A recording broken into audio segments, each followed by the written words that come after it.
안녕하세요, 엄전일입니다. 현재 NC소프트에 근무를 하고 있고요. 비주얼 스튜디오 ALM MVP로 활동을 하고 있습니다. 이번 시간에는 제가 여러분들에게 빅맵을 엔스크린 시대라고 하잖아요. 그래서 여러가지 어떤 플랫폼에서 보여줄 수 있는 그런 빅맵을 저는 이번 시간에 WPF로 보여주는 방법을 여러분들에게 샘플로 보여드릴 거고요. 자, 이 빅맵을 이용해서 어떻게 모델링을 할지, 자, 이게 빅맵이 내 화면에 보여지기까지 뭔가의 작업이 있을 텐데 그 작업들을 어떻게 모델링 할지, 그 모델링에 대해서 보여줄 거고요. 그 다음에 이런 빅맵 솔루션을 이용해서 지속적으로 어떻게 빌드를 지속적으로 해 나가는지 그 부분을 여러분과 함께 정보를 공유를 해 드리겠습니다. 자, 우선 간단하게 빅맵 샘플을 보여드릴게요. 근데 이번 빅맵 샘플은 좀 독특하게 3D로 빅맵이 표현이 됩니다. 이 빅맵은 먼저 데모를 먼저 보여드리겠습니다. 자, Hello WPF라고 나오고요. 자, 이게 여러분이 보시는 WPF로 만든 빅맵 3D 화면입니다. 이렇게 돌리면 지구 좌측처럼 이렇게 돌아가게 되고요. 이 샘플은 마이크로소프트에서 빅맵 3D SDK를 이용해서 만든 데모인데요. 자, 이렇게 3차원으로 회전되는 지구본을 이렇게 마우스 휠을 통해서 확대하면 자, 굉장히 많이 확대가 되죠.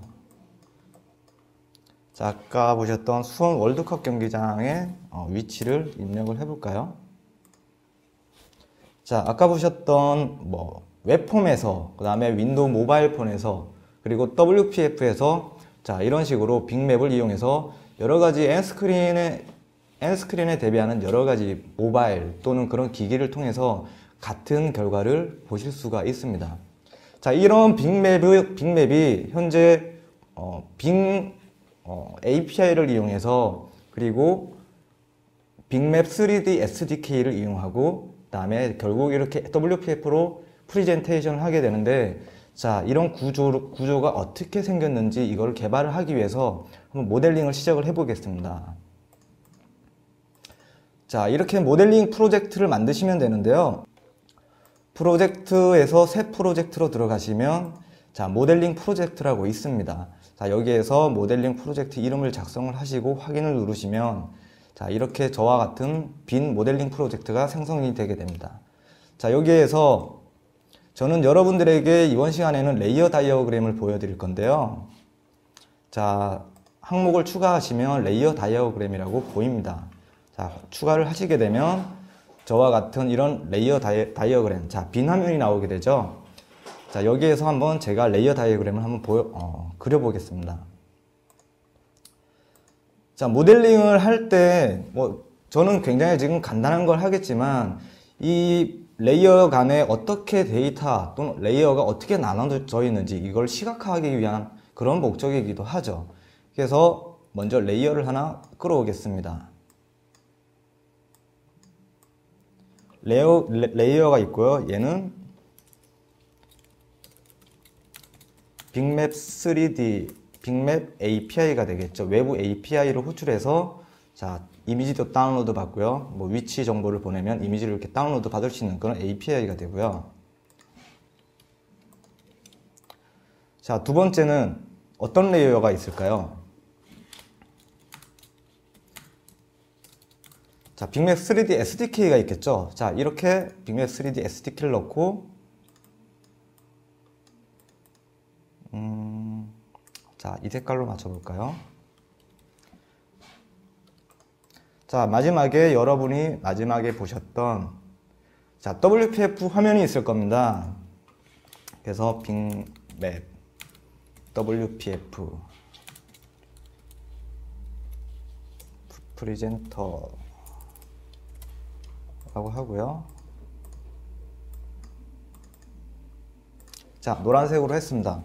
이 레이어 간의 종속성은 어떻게 될까요? 자, 빅맵 SDK가 빅맵 API를 호출하는 형태가 되고요. WPF 프리젠터가 빅맵 3D SDK를 참조하는 형태가 됩니다. 자, 사실 이렇게 비주얼 스튜디오 안에서 기존에는 클래스 다이어그램, 여러 가지 다이어그램을 지원을 했었지만 이렇게 레이어 다이어그램, 그 다음에 액티비티 다이어그램 모두 다 같이 비주얼 스튜디오 안에서 모두 다 작성을 할 수 있습니다. 자, 현재 버전에서는 물론 전문적인 그런 모델링 도구에 비해 약간 떨어지는 그런 느낌은 있으신데요. 하지만 개발자분들이 개발 툴과 통합해서 사용하시기에는 아마 굉장히 기능적으로 이미 충분하다고 생각을 하고 있습니다. 자, 여기에서 이렇게 모델링을 한 것에 그치지 않고 이 모델링을 통해서 자, 실제 프로젝트를 개발하기 위해서 팀 파운데이션과 연결을 해서 각각 작업을 만들고 이거를 나중에 보고서로 받아볼 수도 있습니다. 그래서 예를 들어서 자, 여기서 작업 항목을 하나 만들어 보겠습니다. 자, 하나의 사용자 스토리를 빅맵 API와 지금 연결이 되어 있고요.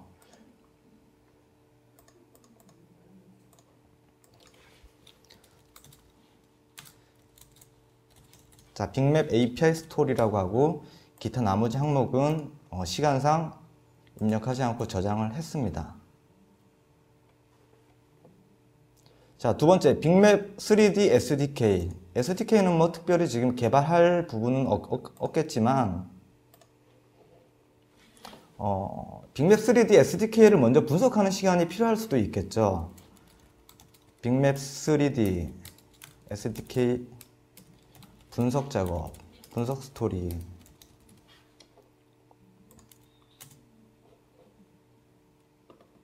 자, 그 다음에 최종적으로 저희가 만들 빅맵 WPF UI가 되겠죠. 그래서 여기에서 작업 항목을 사용자 스토리로 만들어 줍니다. 자, WPF UI라고 만들었고요. 자, 이렇게 세 가지의 사용자 스토리를 저장을 했습니다.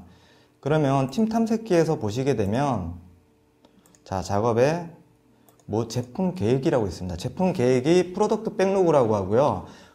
지금 MSF 에자일 5.0에서는 사용자 스토리를 제품 계획을 통해서 볼 수가 있습니다. 자, 이렇게 세 개의 사용자 스토리를 만들었는데요. 이제 각각 구현해야 될 작업을 입력을 해줍니다. 자, 여기 구현에 가시면 자, 새로 만들 수가 있죠, 작업을. 그래서 자식으로, 작업으로 해서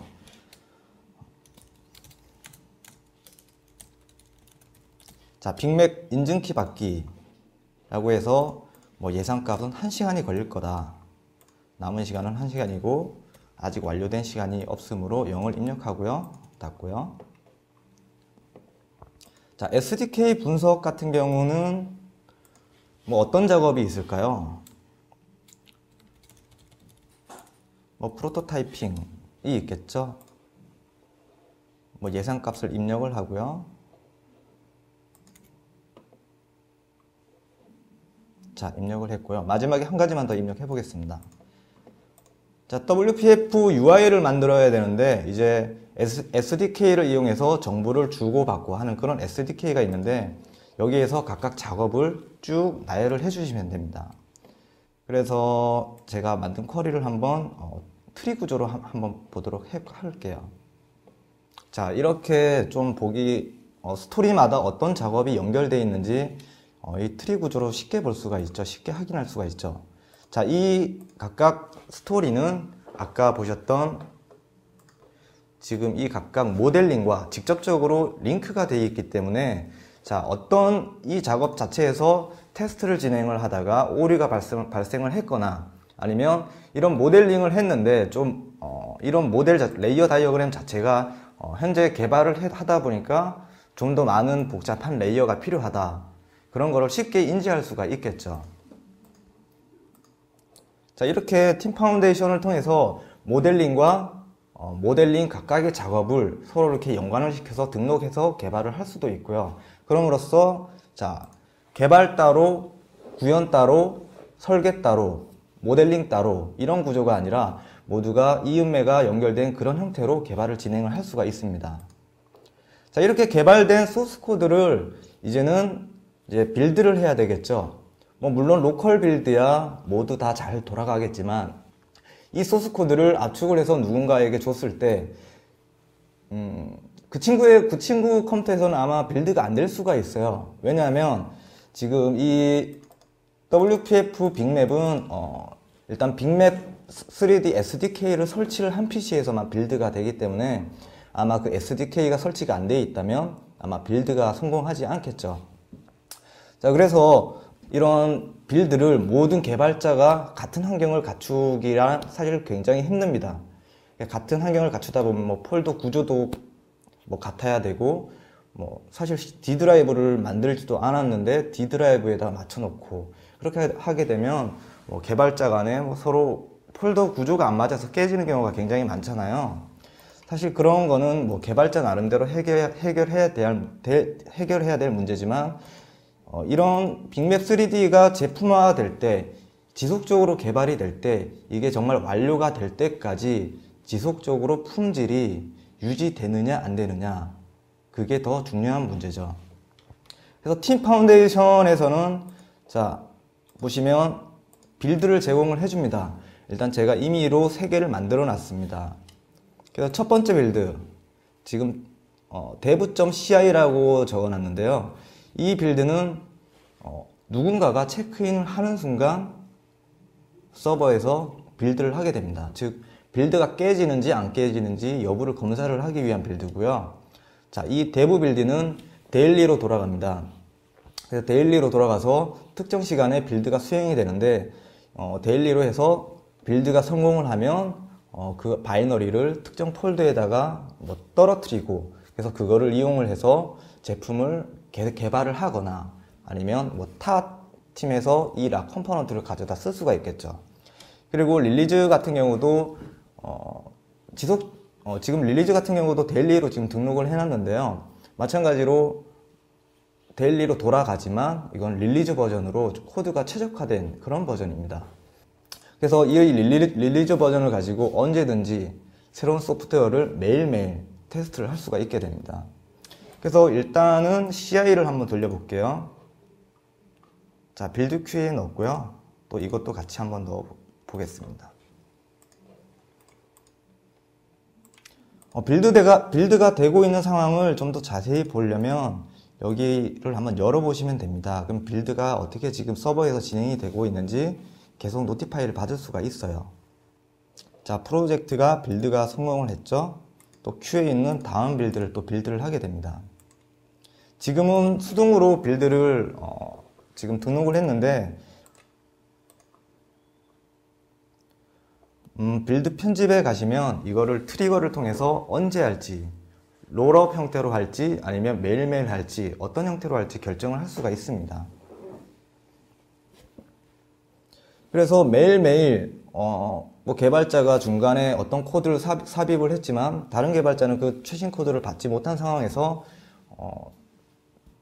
최신 버전을 받고, 또 다른 사람이 내 코드를 체크인 받지 않은 상태에서 또 이렇게 여러 가지 복합된 이유로 개발을 하다 보면은 분명히 누군가에게는 빌드 에러가 떨어질 수도 있겠죠. 사실 그런 거는 사실 문제는 각각 개발자가 코드를 잘못 짠 것이 아니라 자의 통합 자체가 되지 않았기 때문이죠. 그래서 이렇게 지속적으로 통합을 하다 보면 자 어느 순간에 정말 오류가 발생했구나, 뭐 코드가 엉키는 그런 오류가 아니라 정말 제품에서 오류가 발견됐구나, 빌드 실패가 발견됐구나, 그런 걸 지속적으로 트래킹을 할 수가 있습니다. 자, 2개 빌드가 모두 성공이 됐고요. 자, 이렇게 빌드 결과가 나오게 되고요. 자, 초기 테스트가 통과했고요. 마찬가지로 이 빌드 또한 이제 초기 테스트가 통과했을 겁니다. 자, 여기까지 여러분들에게 모델링, 그리고 WPF로 만드는 빅맵, 그리고 모델링, 그리고 빌드, 자 이런 순서대로 자 제품을 어떻게 만들고 어떻게 기획하고 그 다음에 어떻게 빌드를 통해서 지속적으로 통합을 해 나갈지, 자 이런 부분에 대해서 간단하게 알아봤습니다. 저는 여기까지 마치도록 하겠습니다. 감사합니다.